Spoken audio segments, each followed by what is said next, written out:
ரமலான் மாதம் தக்வாவை அடையக்கூடிய மாதமாக இருக்கிறது. தக்வா என்றால் இறையச்சம்னு பொதுவா சொல்லுவோம்.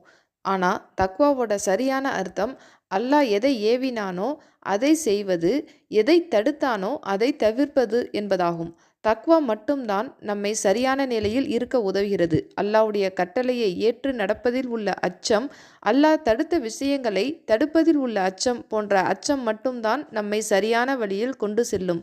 அல்லாவிற்காக அஞ்சி அல்லாவின் தண்டனைக்கு பயந்து ஒரு தீமையிலிருந்து ஒருவர் தன்னுடைய நப்சையும் கைகளையும் கண்களையும் பாதுகாப்பான் என்றால் அல்லாஹ் அதை கொண்டு நம்மை பொருந்திக் கொள்கிறான், நம்மை நேசிக்க ஆரம்பிக்கிறான். அல்லாஹ் நமக்கு ஒரு விஷயத்தை கட்டளையிட்டு இருக்கிறான் என்றால் என்பதற்காக அதில் வரும் கஷ்டங்கள் அனைத்தையும் நாம் சகித்து கொண்டு நாம் ஒரு அமலை செய்யும் பொழுது அதற்காக அல்லாஹ் நமக்கு அதிகமான கூலியை தரக்கூடியவனாக இருக்கிறான். தக்வா மட்டும்தான் நம்மை அல்லாவின் பக்கம் திரும்புவதற்கு, அல்லாஹ் கட்டளையிட்ட அமலை செய்வதற்கு நமக்கு தூண்டுதலாக இருக்கும்.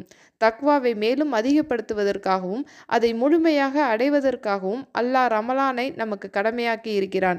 எனவேதான் இந்த ரமலானில் நம் தக்வாவை அதிகப்படுத்தி ரமலானுக்கு பிறகும் தக்வாவுடன் வாழ முயற்சிப்போம் இன்ஷா அல்லாஹ்.